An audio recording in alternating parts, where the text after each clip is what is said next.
لا حول ولا قوة إلا بالله العلي العظيم. أعوذ بالله السميع العليم من الشيطان اللعين الرجيم. بسم الله الرحمن الرحيم. الحمد لله رب العالمين. الحمد لله الذي لم يتخذ صاحبة ولا ولدا ولم يكن له شريك في الملك ولم يكن له ولي من الذل وكبره تكبيرا. هو الله الذي لا إله إلا هو الملك القدوس السلام المؤمن المهيمن العزيز الجبار المتكبر سبحان الله عما يشركون. هو الله الخالق البارئ المصور له الأسماء الحسنى يسبح له ما في السماوات والأرض وهو العزيز الحكيم. والصلاة والسلام على أشرف الأنبياء والمرسلين سيدنا ونبينا ومولانا أبي القاسم محمد وعلى أهل بيته الطيبين الطاهرين المعصومين المنتجبين الميامين لا سيما على بقية الله في الأرضين وحجته على العالمين الذين أذهب الله عنهم الرجس وطهرهم تطهيرا. اللهم صل على محمد. واللعنة الدائمة على أعدائهم أجمعين من يوم ظلمهم وعداوتهم إلى يوم الدين. أما بعد فقد قال الله الحكيم في كتابه الكريم وقوله الحق. بسم الله الرحمن الرحيم. يا أيها المزمل قم الليل إلا قليلا نصفه أو انقص منه قليلا أو زد عليه ورتل القرآن ترتیلا. صلوات پڑھیے محمد و آل محمد. اللہم صلی علی محمد و آل محمد.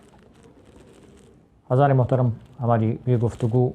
کہ جو سورہ مزمل کی ابتدائی آیات کے ذیل میں آپ کے سامنے پیش کی جاتی رہی ہے، بذات رحمت للعالمین، عالمین کے لیے بھیجے گئے رحمت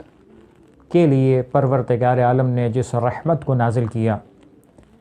اس رحمت اور رحمت کے ٹکڑے کے متعلق یہ ایام کہ جو اس بی بی کے شہادت کے ایام ہیں، اور اس مظلومہ اور مضطہدہ کہ جس کے حق کو چھینا گیا، جس بی بی پر مصائب ڈھائے گئے، جس بی بی پر ظلم کیا گیا، جس بی بی سے متعلق ہماری گفتگو چند روایات کے ذیل میں رہی، اور اسی سے ملتے ہوئے، اسی سے منسلک ہوتے ہوئے آپ کی خدمت میں آج جو کل آخری جملہ پیش کیا گیا تھا سورہ آل عمران کی ایک آیت سے متعلق کہ شہزادی کونین جس انداز سے اللہ کے رسول کو رحمت بنا کر بھیجا گیا، اور اللہ کے رسول کی رحمت کا انداز کیسا عجیب تھا، کیا بہترین انداز رحمت تھا کہ پروردگار کہتا ہے کہ آپ کی رحمت اور آپ پر پروردگار کی رحمت اس انداز کی ہے. فبما رحمت من اللہ، خدا کی رحمت ہے آپ پر، لنت لہم، کہ آپ ان لوگوں کے ساتھ نرمی کے ساتھ گفتگو فرماتے ہیں، ان کے ساتھ نرمی کا سلوک کرتے ہیں. ولو کنت فظا غلیظ القلب لانفضوا من حولک، اگر آپ ان لوگوں کے ساتھ سختی کرتے تو یہ لوگ آپ کے اطراف سے چلے جاتے. رحمت للعالمین کا یہ رویہ جو پروردگار عالم فرماتا ہے، یہ ہر انسان کے لیے ہدایت ہے، ہر انسان کے لیے مشعل راہ ہے، ہر انسان کے لیے یہ نمونہ عمل ہے کہ جب بھی کوئی انسان معاشرے میں کام کرنا چاہتا ہے، جب بھی کوئی انسان ایک لوگوں کے گروہ پر کام کرنا چاہتا ہے، اب وہ چاہے مختصر گروہ جو اس کی امیڈیٹ فیملی ہوا کرتی ہے، چاہے وہ اس کی اپنی سوسائٹی، اپنا معاشرہ، اپنا محلہ ہوتا ہے، چاہے وہ ماس لیول پہ کام کر رہا ہو، اس انسان کے لیے سب سے بہترین یہ ہے کہ وہ اپنے آپ کو نرم رویے کے ساتھ رکھے. اس رویے کی نرمی انسان کو لوگوں کے درمیان وہ مقام عطا کرتی ہے، اور یہ رویے کی نرمی انسان کے پیغام کو دوسرے کے دل میں اتارنے کے لیے اور دوسرے پر اثر کرنے کے لیے بہت زیادہ مؤثر ثابت ہوتی ہے. بس پروردگار کہتا کہ ہمارا جو بھیجا ہوا رسول ہے اس کی یہ صفت ہے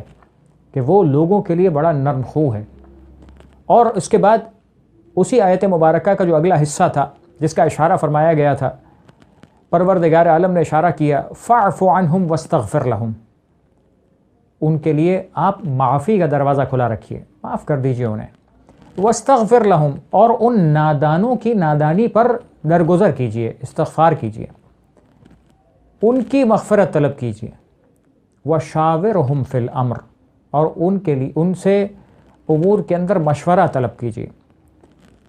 پروردگار عالم نے اپنے حبیب کے ذریعے سے یہ جو کام کرنے کا اصول ہے، یہ جو انسان کی زندگی گزارنے کا سلیقہ ہے، ضروری نہیں ہے کہ کوئی انسان سوشل ورکنگ کر رہا ہو اس کے لیے، ہر انسان جو اپنے خاندان کے اندر، اپنی فیملی کے اندر جو زندگی گزار رہا ہے، ہر ایک کی اپنی ذمہ داری ہے۔ کوئی اس سے پہلو نہیں چرا سکتا کہ میں اپنی سختی، میں اپنے مزاج کو غصہ ور بنا کر، میں اپنے آپ کو بہت ہی ترم خان سمجھ کر اپنی فیملی پر دھونس جمانا شروع کر دوں اور یہ رویہ اپنانا شروع کر دوں۔ یہ رویہ انسان کے لیے، خود انسان کے اخلاق کے لیے، خود انسان کے کردار کے لیے، خود انسان کی عزت کے لیے، خود انسان کی ترقی کے لیے یہ مناسب رویہ نہیں ہے کہ انسان بلا وجہ ان چھوٹے چھوٹے امور کے اندر اپنے آپ کو، اپنے جذبات کو بے قابو کر لے۔ انسان کے جذبات کیسے اس کے قابو میں ہونے چاہیے؟ سیرت رسول کو سیکھ کر، سیرت رسول کے واقعات، سوانح عمری اللہ کے رسول اور شہزادی کونین اور اہل بیت اطہار کہ جنہوں نے اپنی اس زندگی میں، یعنی اس سے بڑا سخت مرحلہ کیا ہو سکتا تھا کہ جہاں اللہ کا رسول دنیا میں تشریف لایا ہے اور اس معاشرے کے اندر جہاں جہالت ہی جہالت ہے، اور وہاں ایک ایسا دین اور ایک ایسا پیغام لے کر کہ جس پیغام کو اس معاشرے تک بھی پہنچانا ہے اور اس معاشرے کے توسط سے سارے عالم میں پہنچانا ہے، اور اس قدر اس پیغام کو پہنچانے کے لیے اللہ کے رسول نے محنت کی ہے کہ جب اللہ کے رسول نے یہ پیغام پہنچایا ہے اور یہ پیغام پھیلنا شروع ہوا ہے، اللہ کے رسول تو جانتے ہیں کہ یہ پیغام قیامت تک کے لیے جانا ہے۔ یہ قرآن جو نازل ہو رہا ہے یہ قیامت تک کے لیے ہدایت ہے، یہ جو سیرت رسول ہے یہ قیامت تک کے لیے ہدایت ہے۔ بس یہ پیغام پہنچانے کا انداز سیرت رسول سے ہمیں سیکھنے کو ملتا ہے، سیرت شہزادی کونین سے سیکھنے کو ملتا ہے۔ اگر شہزادی کونین سلام اللہ علیہا کی عمر مبارک کو دیکھا جائے، کل عمر مبارک فقط 18 برس و چند ماہ۔ یہ بعض روایت کی بنا پر اگر اختلاف روایت کو دیکھا جائے تو کچھ اضافہ ہے۔ اس مختصر عمر میں شہزادی نے جو زندگی گزاری ہے، جو شہزادی کی زندگی کے واقعات ہیں، جو شہزادی کی زندگی کے حالات ہیں، اس بات کی طرف توجہ دلاتے ہیں کہ انسان کو، یعنی خاص طور پر اگر وہ اہل بیت کا چاہنے والا ہے تو اس کی زندگی کے امور کیسے منظم اور کیسے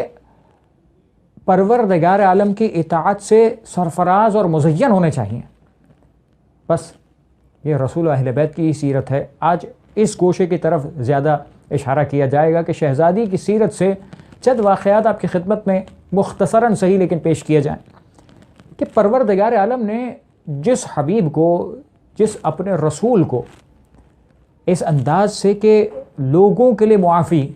لوگوں کے لیے استغفار، وشاورہم فی الامر، اس آیت مبارکہ میں تو پروردگار کہہ رہا ہے کہ لوگوں سے مشورہ بھی طلب کیجیے۔ تو کیا رسول خدا صلی اللہ علیہ وآلہ وسلم جنہیں پروردگار نے علم دیا ہے، کیا لوگوں کے مشورے کے محتاج ہیں؟ کہ نہیں،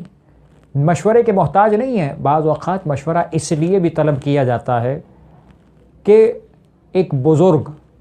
جو ہم عام طور پر یہ سمجھانے کے لیے فقط مثال دے رہا ہوں کہ ایک بزرگ چھوٹے بچے سے کسی چیز سے متعلق، کسی کام سے متعلق مشورہ یا اس سے اس کی رائے اس لیے بھی طلب کرتے ہیں تاکہ اس کا ذہن ان تمام امور کو انجام دینے کا، ان تمام امور کے متعلق فیصلہ کرنے کا اہل بن سکے، اس سے متعلق سوچ سکے، اس کی سوچ اس قدر گہرائی میں جا سکے۔ ایک مرتبہ اللہ کے رسول کو حکم دیا جائے شاورہم فی الامر، اور ان سے مشورہ کیجیے۔ یعنی ان اصحاب کو جو آپ کے ساتھ ہیں، جو افراد آپ کے ساتھ ہیں، ان لوگوں کے مشورے لے کر انہیں اس بات کا احساس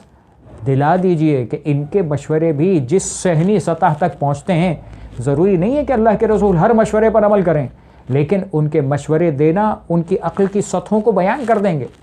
اور وہ چیزیں، وہ ترقیاں، وہ آپس کے مشورے جو عام افراد کے اندر آپس میں، اسلام نے مشورے کو پروموٹ کیا کہ انسان جب کوئی کام کرنے جاتا ہے تو جس طرح سے اس کا اپنی زندگی میں تجربہ رہا ہے، اور اگر کوئی تجربہ نہیں بھی رہا اور اس نئے کام میں داخل ہونا چاہتا ہے تو لوگوں سے پوچھے، لوگوں سے مشورہ کرے، اور جب لوگوں سے مشورہ کرے تو یہ مولا کائنات کا جملہ ذہن میں رہے کہ جب ایک انسان دوسرے انسان سے مشورہ کرتا ہے تو ان کی عقلوں میں شریک ہو جاتا ہے۔ ایک انسان کی عقل ہے، اس کی محدودیت ہے، اس کا پیمانہ ہے، اس کے اندر جتنا علم اب تک سمویا ہوا ہے وہ اس سے متعلق سوچے گا، فیصلہ کرے گا، جتنا تجربہ آج تک حاصل ہوا ہے اس سے متعلق سوچ کر ایک عقل فیصلہ کرے گی۔ لیکن دوسری انسان سے جب انسان مشورہ طلب کرتا تو اس کا جو علم ہے، اس کا جو مشورہ ہے، اس کا جو تجربہ ہے، وہ انسان دوسرے انسان کے سامنے جب بیان کرتا ہے تو ذہن کے دریچے کھلتے ہیں۔ بس فرمایا گیا تو اللہ کے رسول کو اس کی ضرورت نہیں ہے، لیکن انسانوں کو ترقی دینے کے لیے، اصحاب کو ترقی دینے کے لیے، اصحاب کو ان کی ذہنی سطح کو بلند کرنے کے لیے کہ مرتبہ مشورہ طلب کیا گیا، اور پھر پروردگار کہتا ہے فَإِذَا عَزَمْتَ فَتَوَكَّلْ عَلَى اللَّهِ، اور جب آپ عزم کر چکے ہیں، جب آپ فیصلہ کر چکے ہیں تو پھر آپ اللہ پہ بھروسہ کریں، اللہ پہ توکل کریں۔ ان اللہ یحب المتوکلین، پروردگار اللہ توکل کرنے والوں کو پسند کرتا ہے۔ بس بعض امور ایسے ہیں، اور زندگی کے تو اکثر امور میں عام انسانوں کو، خاص طور پہ محبان اہل بیت، کہ جو زندگی کی مختلف باتیں اور مختلف سختیاں ہیں انسان کے لیے، جب یہ تمام امور پیش آتے ہیں تو کیا ہے، انسان جب ان تمام کاموں میں مشورہ کرتا ہے اور ان تمام کاموں میں ایک دوسرے کا شریک بنتا ہے تو یہ تمام چیزیں ہیں جو انسان کو ترقی دینے کا باعث بنتی ہیں۔ اور جب ایک فیصلے پر پہنچ جائے تو اب کوئی الہام الہی تو نہیں ہے، کوئی انسان کے پاس گارنٹی تو نہیں ہے۔ پروردگار عالم نے فرمایا تمہارا کام ہے کوشش کرنا، اب وہ کوشش کرنا تمہارا کام، لیکن اس کوشش کے اندر پروردگار عالم نے اس راز کو اللہ کے رسول کے ذریعے سے بیان فرمایا کہ جب آپ بھی فیصلہ کر لیں، عزم کر لیں، فَتَوَكَّلْ عَلَى اللَّهِ، اب اس کے بعد توکل کریں پروردگار پر، بھروسہ کریں اس پروردگار پر کہ کام کرنا آپ کے اختیار میں ہے، نتیجہ لینا آپ کے اختیار میں نہیں، نتیجہ پروردگار عالم اس کام کو موفق کرتا ہے تو عطا کرتا ہے۔ اور ایک مرتبہ ان اللہ یحب المتوکلین، اور کب ایسا ہوا ہے کہ جس نے خدا پر بھروسہ کیا ہو اور پروردگار عالم نے اس کے بھروسے کو توڑ دیا ہو، پروردگار اس بھروسے کو قائم رکھتا ہے۔ بس اہل بیت کے چاہنے والے کے لیے کلید، ایک چابی بیان کر دی گئی، ایک راستہ بیان کر دیا گیا کہ اگر امور کے اندر کسی کام میں آگے بڑھو تو توکل خدا پہ رکھنا۔ یہاں ایک اور بات کی طرف توجہ انسان کو کرنی چاہیے، خاص طور پہ محبان اہل بیت، اور بعض روایات کی بنیاد پر جب 75 دن کی روایت ہے تو آج کی شب شہادت، بعض علاقوں میں بعض لوگ 14 کی شب شہادت مناتے ہیں۔ تو شہزادی کی شہادت کی شبوں میں جب کوئی انسان ترقی اور شہزادی کی سیرت سے متعلقہ بھی چند باتیں بیان ہوں گی، تو اب ان تمام چیزوں کو سیکھ کر خدا پہ بھروسہ کرنا سیکھے، ان تمام کو دے کر خدا پر، اس بات پر کہ پروردگار وَمَن يَتَوَكَّلْ عَلَى اللَّهِ فَهُوَ حَسْبُهُ، یہ قرآن مجید کا وعدہ کہ جو خدا پہ بھروسہ کرتا ہے، خدا پر توکل کرتا ہے، پروردگار کافی ہے اس کے لیے، پھر اسے اب کسی اور بھروسے کی ضرورت نہیں، پھر اب اسے کسی اور چیز کی ضرورت نہیں ہے، بس پروردگار اس بھروسے کو جو اس پر کیا جاتا ہے خدا قائم رکھتا ہے۔ ہاں جہاں مصلحت ہے، جہاں کوئی ایسی بات ہے کہ جہاں پروردگار چاہتا ہے کہ اس کام کو اس انداز سے نتیجے تک نہ پہنچائے اور پروردگار کی مصلحت کچھ اور ہو تو اسے راستہ فراہم کر دیا جاتا، لیکن جو خدا پہ بھروسہ کرتا ہے پروردگار اس کے لیے کافی ہے، اور پروردگار پسند کرتا ہے کہ خدا پہ بھروسہ کرتے ہوئے کام کیا جائے۔ اسی کے ساتھ ساتھ جس نقطے کی طرف اشارہ کرنا چاہ رہا تھا وہ یہ کہ جب انسان اپنے آپ کو مستغنی پا لیتا ہے، قرآن مجید کہتا ہے ان الانسان لیطغی ان رآہ استغنی، کہ انسان طغیان اور سرکشی کرنے لگتا ہے جب اپنے آپ کو بے نیاز پاتا ہے، جب آپ اپنے آپ کو استغنا کی کیفیت میں لے آتا ہے۔ بس جب انسان کے پاس مال آتا ہے، بعض اوقات انسان سوچتا ہے کہ نہیں یہ تو میرے ہاتھ میں ہے، تو میرے بس میں ہے، یہ تو ہو جائے گا۔ ہم بعض اوقات یعنی عام انسان بعض اوقات اس مال پہ بھروسہ کر رہا ہوتا ہے، خدا کی ذات پہ بھروسہ کم کر لیتا ہے۔ بعض اوقات انسان کا اختیار، طاقت، جسم کی طاقت، میں نے اب اس سے پہلے بھی ایک روایت پیش کی تھی حضرت عمار یاسر کی، کہ ظاہری جسم کی طاقت پہ بھروسہ نہیں، اس طاقت پہ کہ جو پروردگار عالم کی عطا کی ہوئی اطاعت الہی کی طاقت ہے، اطاعت رسول کی طاقت ہے، محبت اہل بیت کی طاقت ہے، اس پر بھروسہ کرے۔ تو اہل بیت کا چاہنے والا جب خدا پہ توکل کرتا ہے تو پھر ان تمام چیزوں پر، چاہے وہ مال ہو انسان کا، چاہے وہ انسان کے جسم کی طاقت ہو، چاہے وہ کوئی اور ایسی چیز ہو کہ جس پر بھروسہ کرتے ہوئے خدا کا بھروسہ ٹوٹ رہا ہو، ہاں یہ تمام چیزیں وسائل ضرور ہیں، یہ جن وسائل کو بروئے کار لاتے ہوئے انسان کام کو انجام دیتا ہے، لیکن توکل پروردگار عالم پر، بھروسہ خداوند متعال کی ذات پر۔ بس پروردگار چاہتا ہے فَإِذَا عَزَمْتَ فَتَوَكَّلْ عَلَى اللَّهِ إِنَّ اللَّهَ يُحِبُّ الْمُتَوَكِّلِينَ، خدا پر بھروسہ کرو، خدا بھروسہ کرنے والوں کو، توکل کرنے والوں کو پسند کرتا ہے۔ بس اس رحمت للعالمین کی ذات میں ایک واقعے کی طرف اشارہ کروں کہ جس شہزادی کا کل میں نے ایک تذکرہ کیا تھا کہ شہزادی کے بچپنے میں جیسے حالات تھے، جیسی کیفیات تھیں، اللہ کے رسول نے جو اذیتیں برداشت کی ہیں، تبلیغ کی ابتدا کہ وہ پیغام جو قیامت تک کے لیے چلنا ہے، اس پیغام کو پہنچانے کے لیے اللہ کے رسول نے جو پریشانیاں برداشت کی ہیں، جو صحیح ہیں، وہ اس قدر تھیں، اس قدر زیادہ تھیں کہ اللہ کے رسول فرماتے ہیں، کل میں نے جملہ نقل کیا کہ جس طرح سے مجھے اذیت دی گئی ویسے کسی کو نہیں دی گئی۔ بس ان اذیتوں کے ساتھ، اور انہی میں سے ایک یہ بھی موقع نظر آتا ہے کہ جہاں اللہ کے رسول مسجد میں ایک مرتبہ نماز کے لیے تشریف فرمائیں، لوگوں نے، ان عرب والوں نے یہ تک اللہ کے رسول کو اذیت دی کہ بعض اوقات اللہ کے رسول پر اونٹ کی اوجڑی کو لا کر ڈال دیا گیا، غلاظت کو لا کر ڈال دیا گیا۔ اللہ کے رسول سجدے میں ہیں، اللہ کے رسول پر اس غلاظت کو ڈال دیا گیا۔ اسی تبلیغ کے دشمنی میں، اسی رسول کے رسالت کی دشمنی میں کہ ایک مرتبہ ایک کم سن شہزادی دیکھتی ہیں کہ اپنے بابا کو اس عالم میں، کہ جب ان پر غلاظت ڈال دی گئی، ایک مرتبہ اپنے بابا کے پاس آئیں، ان غلاظتوں کو ہٹایا، اپنے بابا کو دلاسا دیا اور اپنے بابا کو لے کر گئیں۔ یہ وہ بیٹی ہے کہ جو اپنے بابا پر ڈھائے جانے والے مصیبتوں اور مظالم کو اس وقت سے دیکھ رہی ہے،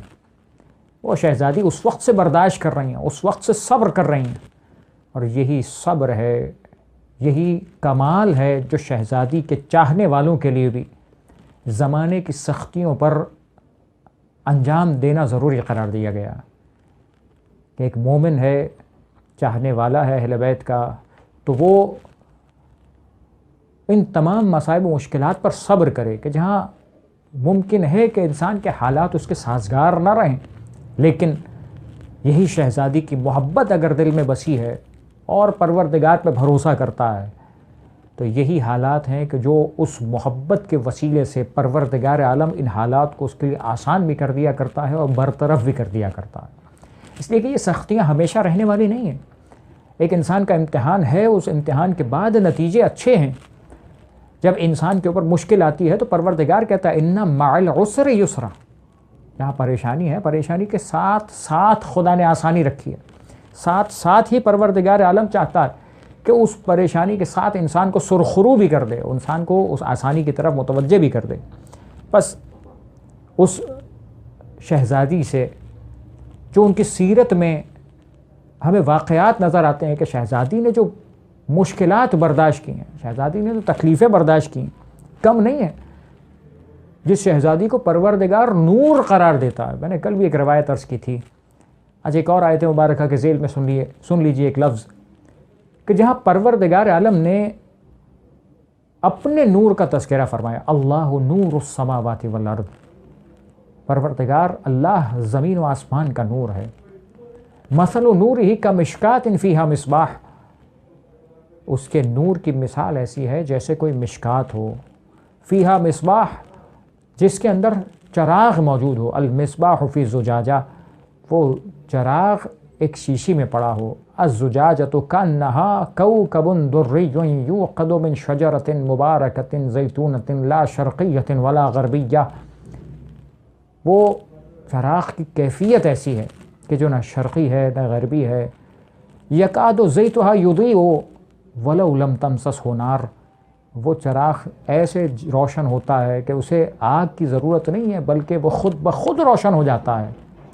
وہ پروردگار کا نور جسے مثال کے طور پر بیان کیا جا رہا ہے، پروردگار اس نور کی مثال دیتا، بس اس نور کی مثال کے بارے میں جہاں مشکات اور مصباح اور کوکب دری کا تذکرہ ملتا ہے، وہیں پر ایک روایت کا جملہ نظر آتا ہے کہ جہاں امام موسیٰ کاظم علیہ السلام کہتے ہوئے نظر آتے ہیں المشکات فاطمہ، یہ جو مشکات فرمایا پروردگار عالم کا جو نور ہے، وہ خدا کے نور سے جسے خلق کیا گیا، اس نور کی مثال فاطمہ زہرا سلام اللہ علیہا ہے۔ شہزادی کو اس مشکات سے تشبیہ دیا گیا، اور اس نور پروردگار کے جسے پروردگار نے وہ حیثیت اور وقت عطا کی ہو، جس پروردگار عالم نے وہ منزلت اور کمال عطا کیا ہو، وہ شہزادی جب دنیا میں اس عام انداز سے کہ جو رسول کی بیٹی مدینہ منورہ میں اپنے گھر میں زندگی گزار رہی ہے، بڑا عجیب انداز ہے، بڑا عجیب کیفیت ہے کہ اس شہزادی نے اپنے بابا کی اس نصیحت پر عمل کرتے ہوئے کہ اللہ کے رسول نے اپنی بیٹی کو نصیحت فرمائی تھی روزانہ کھانا نہیں کھانا، یعنی اپنی غذا کے اندر بھی اتنا احتیاط اور اپنی غذا کے اندر بھی اتنا کم غذا استعمال فرماتی تھیں، بلکہ اکثر مواقع تو وہ نظر آتے ہیں کہ جہاں شہزادی اکثر اوقات فاقے سے ہوتی تھیں، اکثر اوقات شہزادی کا بطن متحرک خالی ہوتا تھا، اکثر اوقات شہزادی بھوک اور پیاس کے عالم میں ہوا کرتی تھیں۔ چنانچہ تاریخ کہتی ہے کہ جہاں پروردگار عالم نے اس نور کو یہ عظمت عطا کی تھی، وہ نور اس دنیا کے اندر جیسی زندگی گزار رہا تھا، جس کیفیت میں زندگی گزاری جا رہی تھی، وہاں وہ واقعہ بھی نظر آتا ہے کہ جہاں شہزادی کونین کے گھر کے اندر فاقہ چل رہا تھا، اور روایت کا جملہ ہے، بحر الانوار کی روایت اور دیگر مقامات پہ بھی موجود ہے کہ جہاں شاہ حبش کی بھیجی ہوئی ایک چادر کو اللہ کے رسول کی خدمت میں تحفتاً پیش کیا گیا۔ اب یہ چند روایات ہیں کہ جو آپ کی خدمت میں بہت جلدی پیش کروں گا،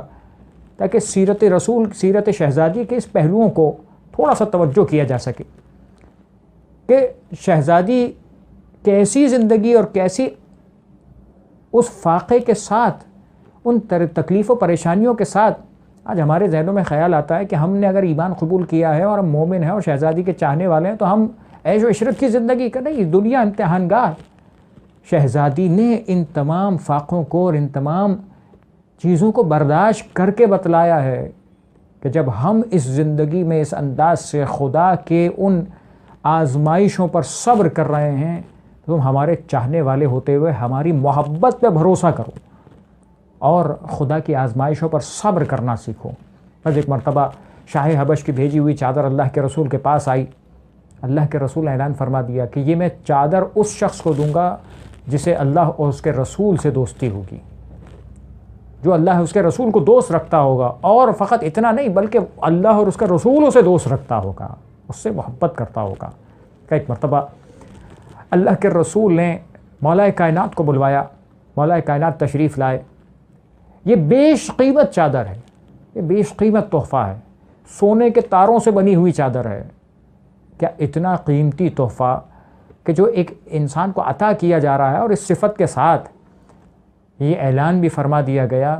کہ اگر اصحاب میں، اگر رسول کے اطراف میں کوئی ایسا شخص ہے کہ جو اس منزلت پر فائز ہے کہ جو اللہ اور اس کے رسول سے دوستی رکھتا ہو اور اللہ اور اس کا رسول اسے پسند کرتا ہو، تو سوائے مولا کائنات امیر المؤمنین علی ابن ابی طالب علیہ السلام کی کوئی نہیں ہے کہ جسے اللہ کے رسول اس صفت سے متصف کرتے ہیں۔ ہاں، رسول اور پروردگار عالم کی محبت رکھنے والے وہ سارے اصحاب ہیں، رسول کا احترام کرنے والے ہیں، لیکن جیسا پروردگار علی سے محبت کرتا ہے ویسی محبت کا انداز کسی سے نہیں، جیسی منزلت و مقام علی مرتضیٰ کو عطا ہوئی ہے ویسا منزلت و مقام کسی کا نہیں۔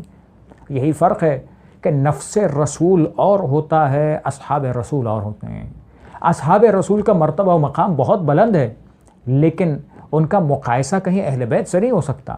نفس رسول سے نہیں ہو سکتا. اور اسی لیے جناب عمار کے فضائل بیان کیے گئے، جناب سلمان کے فضائل بیان کیے گئے، جناب حذیفہ کے فضائل بیان کیے گئے، دیگر اصحاب کے فضائل بیان کیے گئے، لیکن ان تمام کے فضائل ایک طرف، بلکہ ان کی فضیلتیں تمام ہی اس وقت ہوتی تھیں جب ان کے دلوں میں علی مرتضیٰ کی محبت جاگزیں ہو جاتی تھی. اگر یہ محبت نہ ہوتی تو یہ فضائل اور شرف پا ہی نہیں سکتے. بس یہی فرق ہے کہ اصحاب جو اہل بیت علی اور اولاد علی اور ذریت پیغمبر کی محبت رکھ کر اس شرف تک پہنچتے ہیں. بس ایک مرتبہ مولا کائنات کو بلا کر وہ چادر حوالے کی گئی، چادر دے دی گئی. اب کیا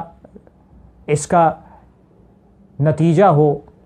کیسے مولا کائنات اس کو صرف کریں گے، کیسے اس کو مصرف میں لائیں گے. ایک مرتبہ مولا کائنات نے اس چادر کو لے کر گھر کا رخ نہیں کیا،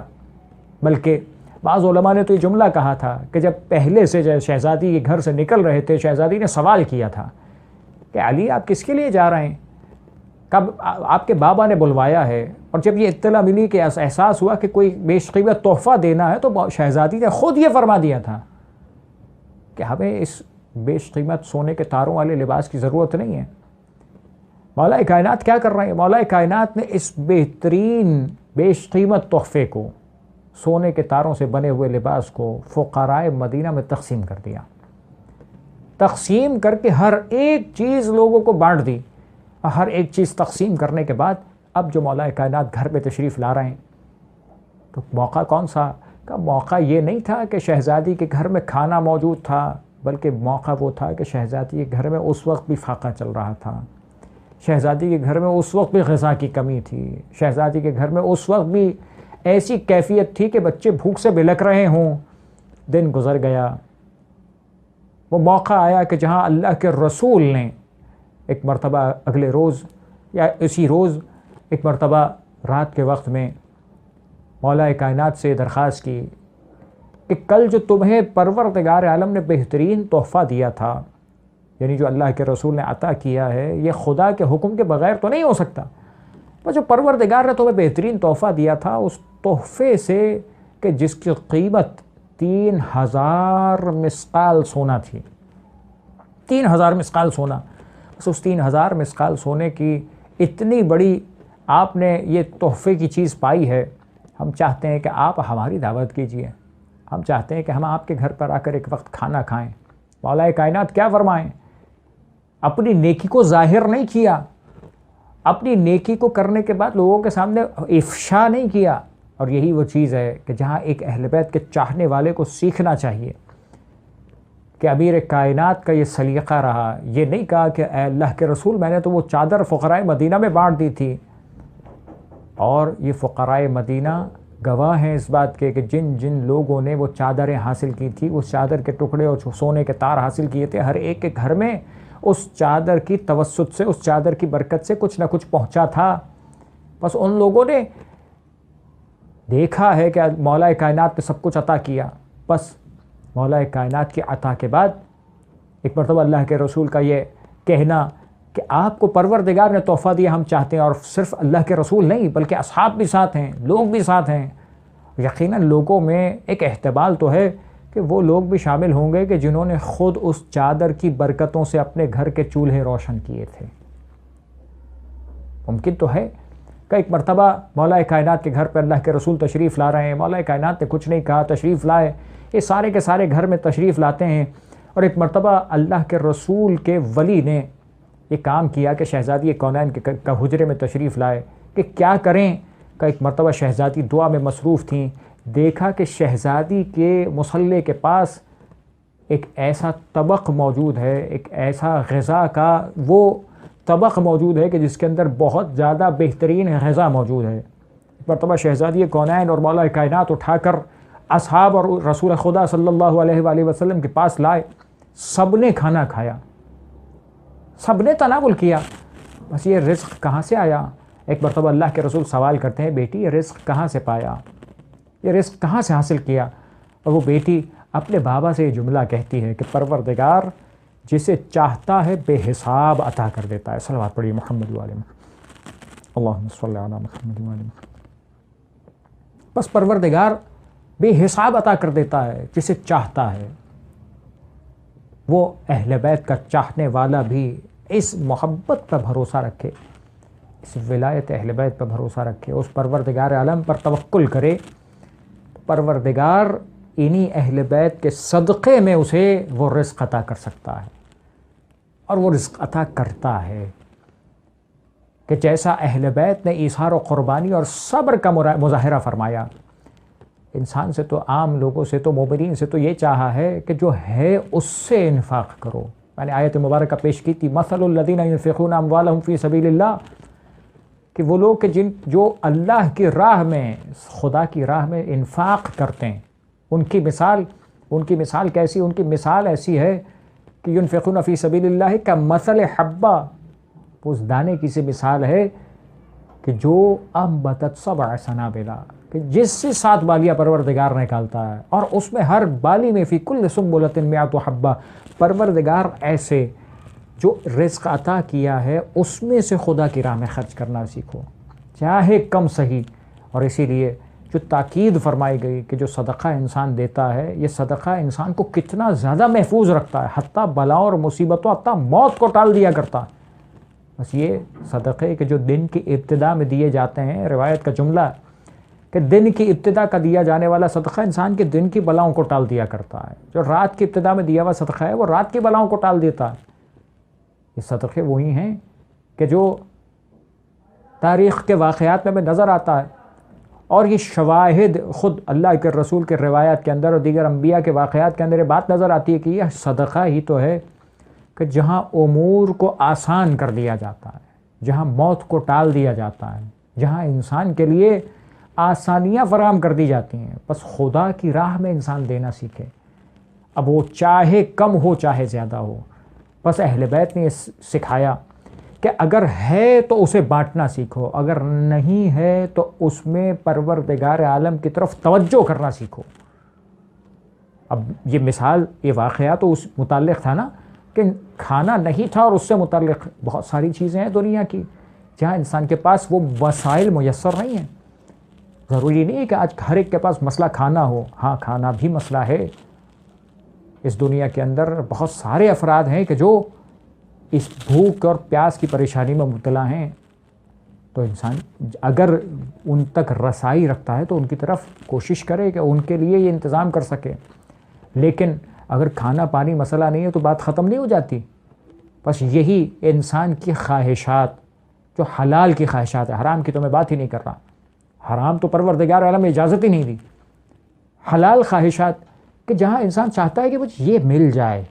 مجھے یہ عطا ہو جائے، میں یہ چیز پالوں، میرا گھر اتنا ہو جائے، میری گاڑی ایسی ہو جائے، میری فلاں چیز ایسی ہو جائے، میرا رشتہ فلاں ہو جائے، میرا فلاں کام ہو جائے، میری فلاں جاب ہو جائے، میرے کاروبار میں فلاں ترقی ہو جائے. ہر انسان کی خواہش ہے نا. اور ہر حلال چیز کے اندر انسان تمنا کرتا ہے، دعا کرتا ہے. انسان کی جو خواہش ہے اس سے متعلق سب سے پہلا فریضہ یہی ہے انسان کا. انسان پروردگار عالم سے دعا کرے کہ خدا تو میرے لیے ان امور کو آسان فرما دے، تو اپنی جانب سے میرے لیے راستے بنا دے. بس اب انسان کوشش کرے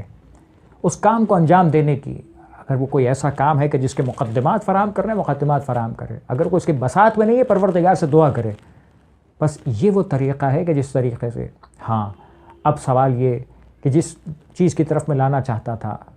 جب انسان دعا کرتا ہے قبول نہیں ہوتی، جب وسائل کو استعمال کرنے کی کوشش کرتا ہے، وسائل اس کام تک پہنچا نہیں پاتے. اب کیا ہوتا ہے؟ اب انسان سوچتا ہے فلاں چیز تو میرے پاس نہیں ہے، فلاں نعمت میرے پاس نہیں ہے، فلاں چیز میرے بساط میں نہیں آ رہی، فلاں گھر، فلاں طریقے کا گھر یہ مجھے نہیں مل پا رہا. بس اہل بیت نے بات سکھائی ہے، نہ ہو تو اسے پروردگار پر بھروسہ کرتے ہوئے صبر کی طاقت استعمال کرو، خدا پہ بھروسے کی طاقت استعمال کرو. اگر تمہارے پاس نہیں ہوا اور تمہیں پروردگار عالم نے ایسے موقع پر قرار دیا کہ جہاں اس چیز کی ضرورت ہوئی تو پروردگار تمہارے لیے انتظام کر دے گا. یہ وہی موقع ہے نا. اب اس اینگل سے اس روایت کو سوچنے کی کوشش کیجئے کہ مولا کائنات کا گھر جہاں اللہ کے رسول تشریف لا رہے ہیں، اصحاب تشریف لا رہے ہیں، موقع ہے ضیافت کا، موقع ہے مہمان نوازی کا، لیکن گھر میں موجود کھانا نہیں، گھر میں موجود وسائل نہیں. لیکن اس موقع پر جہاں پروردگار عالم پر بھروسہ اہل بیت نے سکھایا کہ اگر خدا پہ بھروسہ رکھو گے تو خدا شرمندہ نہیں ہونے دے گا. جہاں موقع ہوگا پروردگار ان وسائل کو خود پیدا کرے گا، خود ایسی غیب سے چیزیں فراہم کر دے گا کہ جس سے تم اپنے ان مسائل کو پورا کر پاؤ گے، تم اپنے ان ضروریات کو پورا کر پاؤ گے.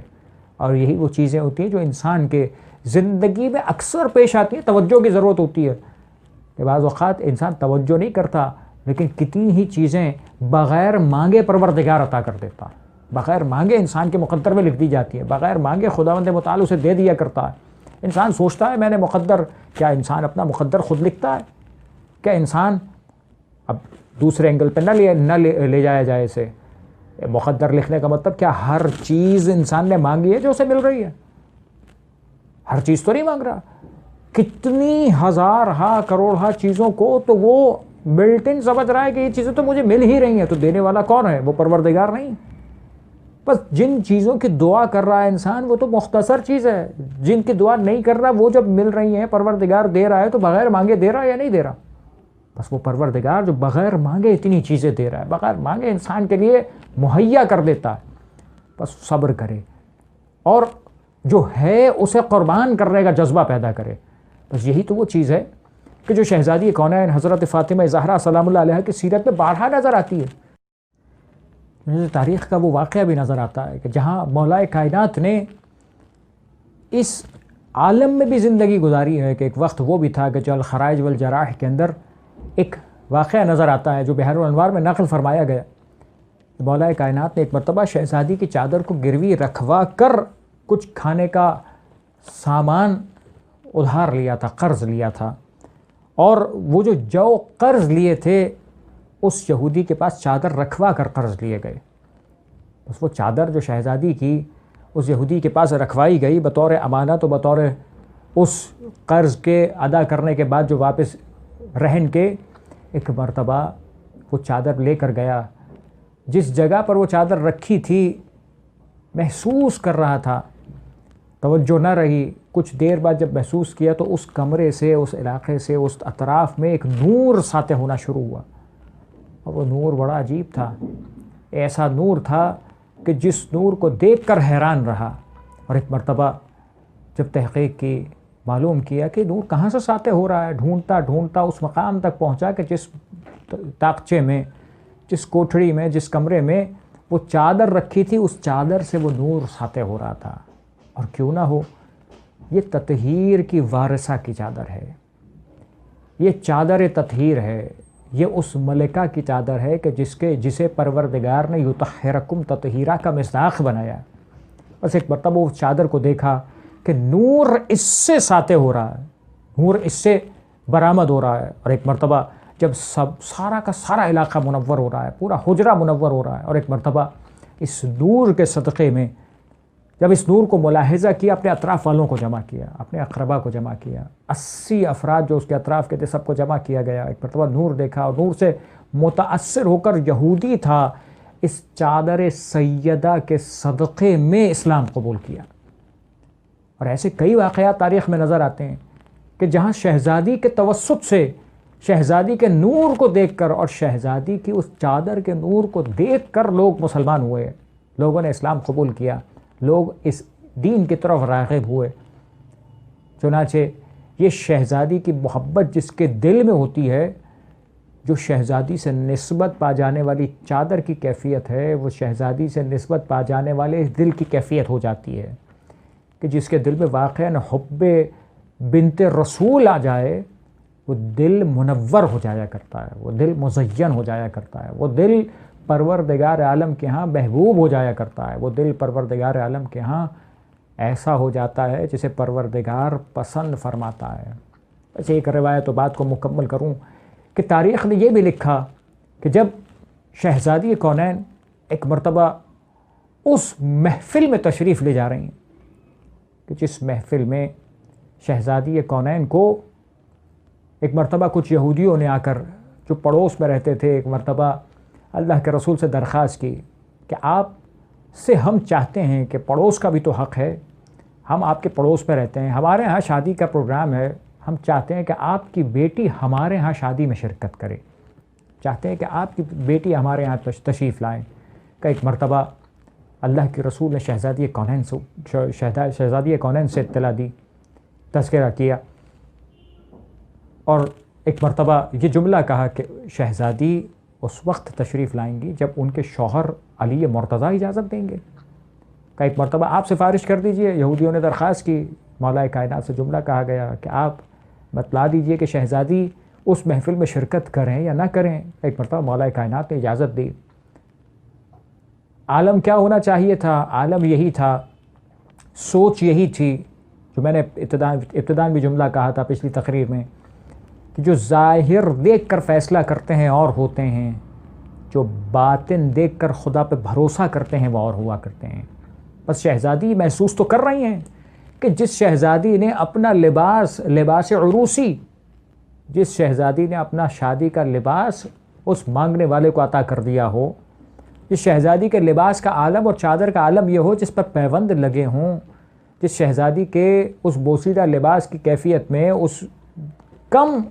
وسائل کی زندگی میں، ہر ایک جانتا ہے کہ شہزادی کیسے زندگی گزار رہی ہیں، کیسا لباس پہنتی ہیں،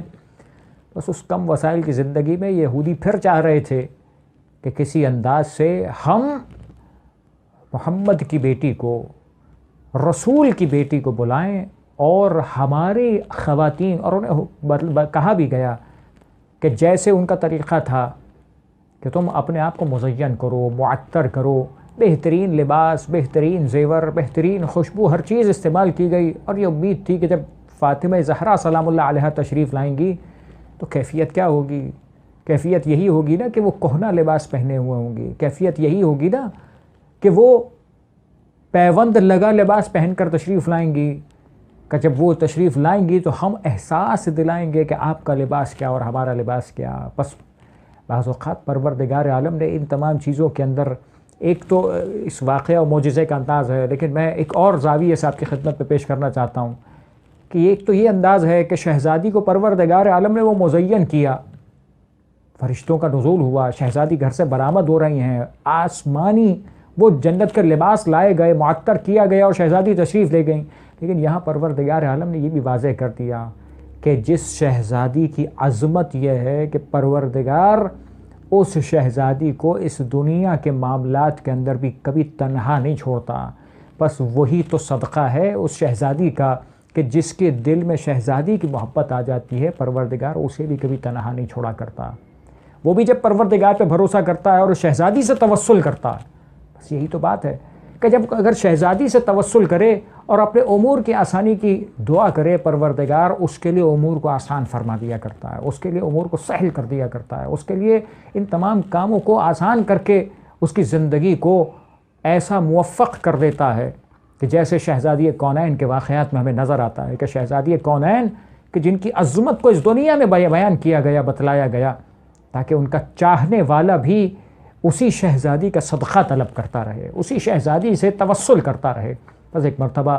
شہزادی تشریف لے جا رہی ہیں، موقع وہ کہ جب شہزادی تشریف لا رہی ہیں تو تاریخ نے لکھا کہ اس شہزادی کے آنے نے ایک عجیب انقلاب برپا کیا، ایک عجیب کیفیت برپا کی، اور وہ کیفیت یہ تھی کہ جب شہزادی تشریف لائی ہیں، ایک مرتبہ شہزادی کا آنا تھا، وہ جنت کا لباس، وہ بہترین خوشبو، اور اس خوشبو کی مہک سے، اس خوشبو کے عطر سے، اس خوشبو کی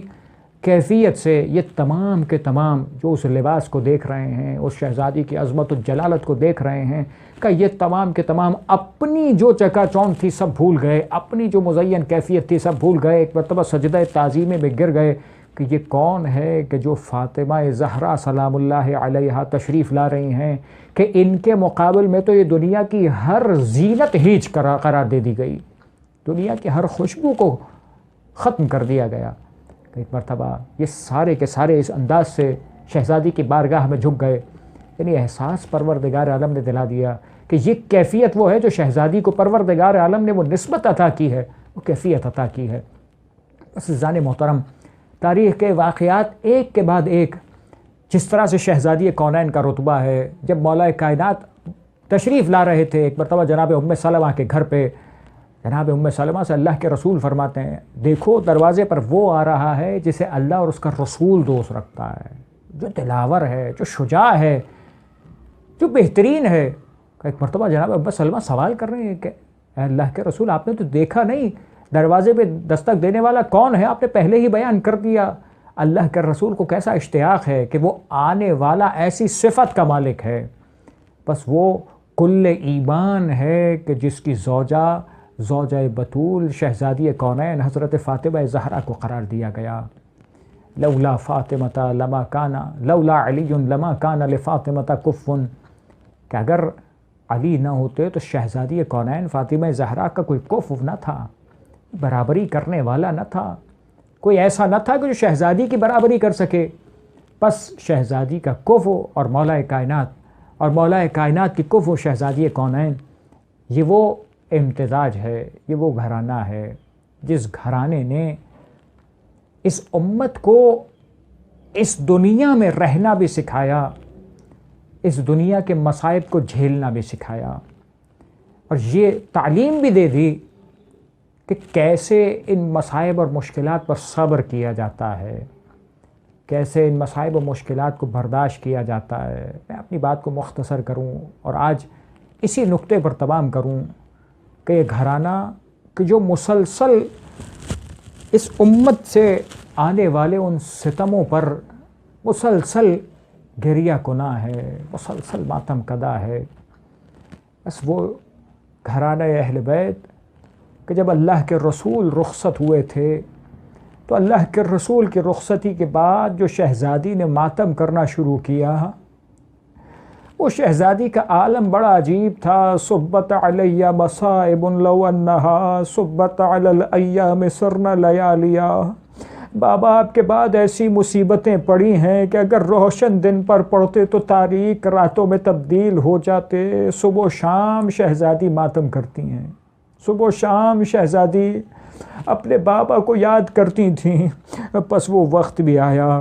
کہ جب شہزادی کو مولا کائنات آ کر مدینہ والوں کا پیغام پہنچا رہے ہیں. کیسا پیغام ہے؟ بڑا عجیب پیغام تھا کہ جو مدینہ والوں کا مولا کائنات نے پہنچایا. کہ مدینے والے کہتے ہیں کہ بی بی سے کہیے یا دن میں رویا کریں یا رات میں رویا کریں.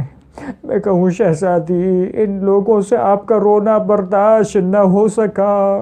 ایک مرتبہ بی بی فرماتی ہے علی ابوالحسن ان سے چاہ کر کہہ دیجئے تمہارے نبی کی بیٹی زیادہ دن تمہاری مہمان نہیں ہے. بس ایک مرتبہ شہزادی کونین کے لیے بیت الحزن تعمیر ہوا. بیت الحزن تعمیر ہونا تھا. اب روزانہ